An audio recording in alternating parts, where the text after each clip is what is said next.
Hey there, before we dive into my story, make sure to subscribe to my channel, hit that like button, and drop a comment to let me know your thoughts. I'm Emma, and I'm 42 years old. I've been in this marriage for 12 long years, and I spend my days crafting delectable pastries in a bakery. My mother was an exceptional cook, and from a young age, I'd often linger in the kitchen, watching her work her magic. She still reminisces about those days. When I started school, she took me under her wing, teaching me the art of cooking, and together, we'd whip up sweet treats on special occasions. From that point on, baking became my passion. I pursued culinary school and eventually landed a job at a bakery I'd admired for over 2 decades. I've poured my heart and soul into this career, and I had hoped to continue for the rest of my days. However, being a pastry chef takes a toll on the body. It demands long hours of standing and wrestling with heavy pots and pans. For the past 3 years, my back has been giving me grief, and lately it's only gotten worse.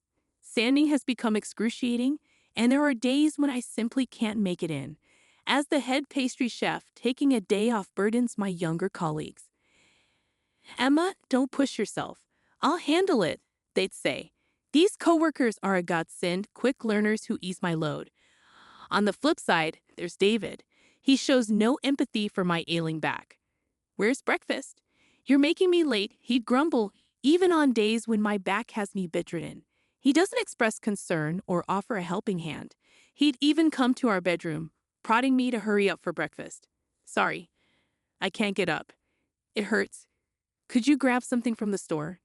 I'd ask, but he'd only sigh and leave for work. I met David in my 20s at a local pub.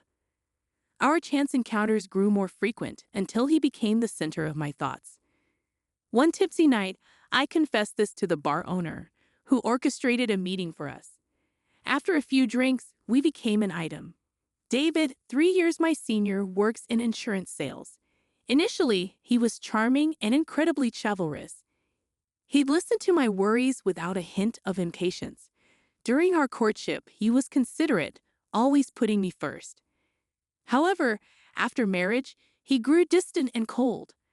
I suspect it's because I persisted in my career as a pastry chef. When we wed, David suggested I switch to a job with more flexible hours, allowing me to be home more. But I couldn't abandon the work I love. I strived to manage household chores, ensuring my job didn't shoulder the blame. I consistently contributed my share of living expenses, as agreed upon at marriage. Yet during busy periods like Christmas, when work consumed me and the household chores piled up, David would question, "Are you okay with the mess? Is this job really worth the trouble, considering your meager earnings?" Despite my joy in my work, quitting was never an option. I love what I do.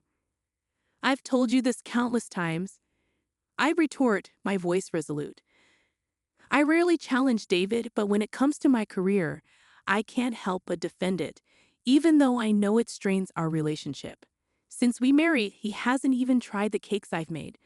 I've offered them after dinner, but he's never shown interest. One day, crippled by back pain, I couldn't rise from bed. I had to call in sick and attempt to get to the hospital when Grace, my mother-in-law, appeared. "Is David off to work already?" "He's always so responsible," she chirped. Grace lives the short drive away and often stops by around breakfast time. She and David share pleasant conversations before she leaves. Today, alone and ailing, I couldn't prepare breakfast and David had left early to pick up groceries. Grace, much like David, disapproved of my career and never missed an opportunity to limit our childless state. Each time we met, she reminded me of our lack of children. Frankly, I'm not fond of Grace, especially when David's around, as he's the one engaging her in conversation. I'd rather avoid her as much as possible. I took the day off. My back's killing me. I plan to head to the hospital soon, I explained. We've been hearing this for years, Emma. You clearly don't care about family. You can't even have kids. You're a lost cause, she fired back. I wanted her to leave, but my pain was too much to argue. I had no choice but to feign a smile. Grace used to work part-time at a dry cleaner a few years back. My goodness, people are always quick to praise my mom's multitasking skills. They adore her, the epitome of a perfect mother. Oh, how I wish I could take revenge and show them a different side of me. Every time they utter those words, their judgmental remarks slice through my heart like a vengeful knife. It's not fair. Comparing my part-time job to David's full-time work is like comparing a gentle breeze to a raging storm. From his perspective, what Grace does seems utterly ordinary. Even on days when I come home utterly exhausted from work, I muster every ounce of strength to tend to the household chores. But it's as if my efforts evaporate into thin air, never reaching their consciousness. David is one of 3 siblings, and their family of 5 was always a lively bunch. I bet David secretly longed for a family like that, and I suspect Grace yearned for grandchildren. It's not that I didn't want children. For years, I underwent fertility treatments while juggling work responsibilities. But alas, we never had the joy of parenthood. However, Grace conveniently places the blame solely on my job. Since David isn't here and being around Emma only irritates me, Grace declared, "I'm going home." She left, visibly annoyed. I chose to keep my mouth shut and simply bid her farewell with an indifferent, "All right, see you later." As I escorted Grace out, she was only present for about 10 minutes, but her mere presence, coupled with my aching back, left me utterly drained. Later, I visited the hospital for my back, and the diagnosis was grim. My condition was in terrible shape, and it seems I'll have to endure countless treatments. At this point, continuing with my current job feels like a daunting challenge. I can't keep burdening my company, but in one way or another, I yearn to continue working with sweets. I confided in some trusted individuals around me, seeking solace and advice. Of course, I knew discussing it with David would be futile, so I chose to remain silent. A few days later, I made a grand announcement that I would be bidding farewell to the bakery where I've dedicated countless years of my life. The shock on my colleagues' faces was priceless, and their pleas for me to stay touched my heart. Deep down, I loved my job, and tears welled up as I explained that I couldn't continue burdening them. I had future plans to pursue. For the remaining month before my resignation, I promised to work tirelessly, all while keeping a watchful eye on my deteriorating back condition. And indeed, I pushed myself harder than ever during that month. There were days when the pain was unbearable, but I mustered the strength, motivated by a burning desire to prove my worth. Each passing day reaffirmed my unwavering love for this job. The farewell party and my last day turned into an unexpected emotional roller coaster.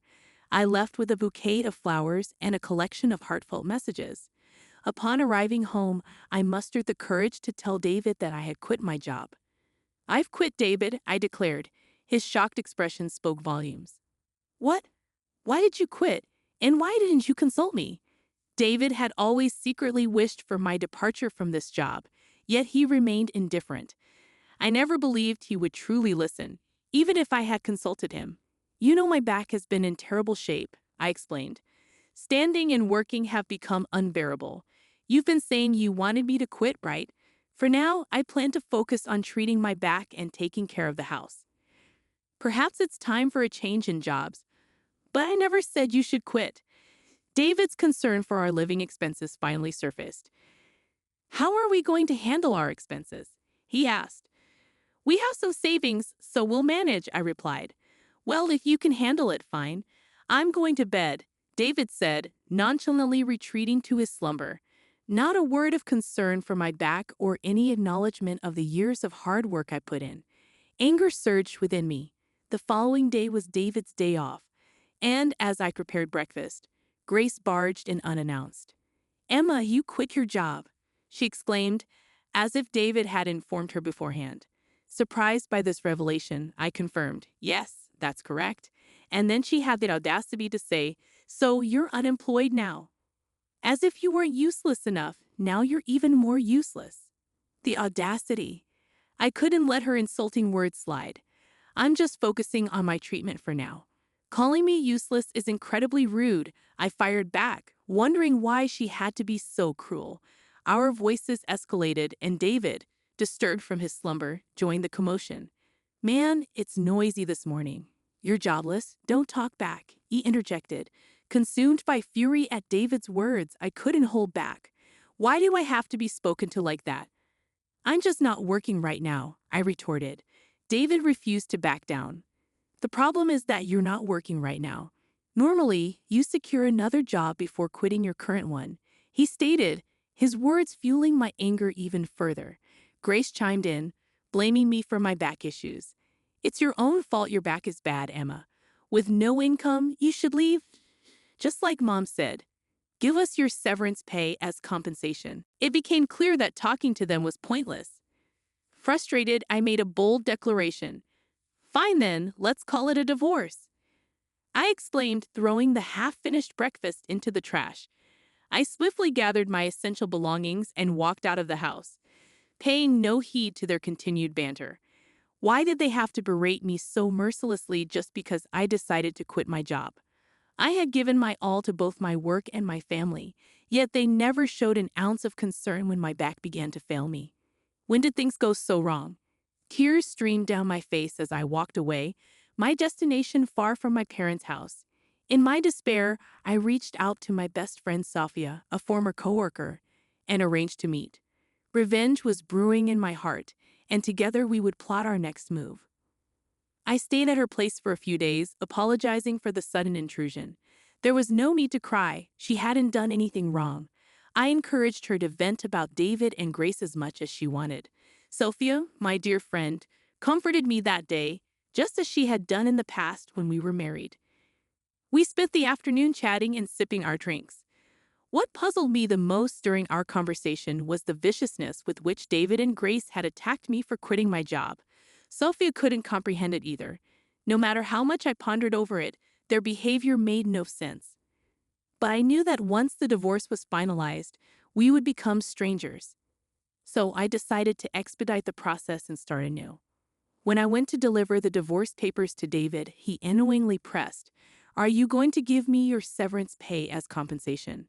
I found it absurd that I, the one who had suffered, should pay compensation. Fed up with prolonging the conversation, I finally agreed, thinking that the severance pay was a small price to pay. I handed over the envelope containing the payment. Later, when I went to deliver the money to Grace, she immediately checked the contents of the envelope. "You worked all those years, and that's all the severance you got. You were useless until the end," she complained. It left a bitter taste in my mouth. But on the bright side, I felt relieved to no longer be a part of that family. The divorce was finalized, and I became a single woman again. I rented a cozy apartment and embarked on my new life. After 2 peaceful weeks, even my persistent back pain seemed to vanish. I was excited because my preparations for a new job were starting the next day. I couldn't wait. As I got ready for an early night, anticipating tomorrow, my phone suddenly rang. It was David. "Hey, Emma, I'm really sorry. Can we start over?" His voice sounded completely different from when we divorced. I couldn't believe my ears.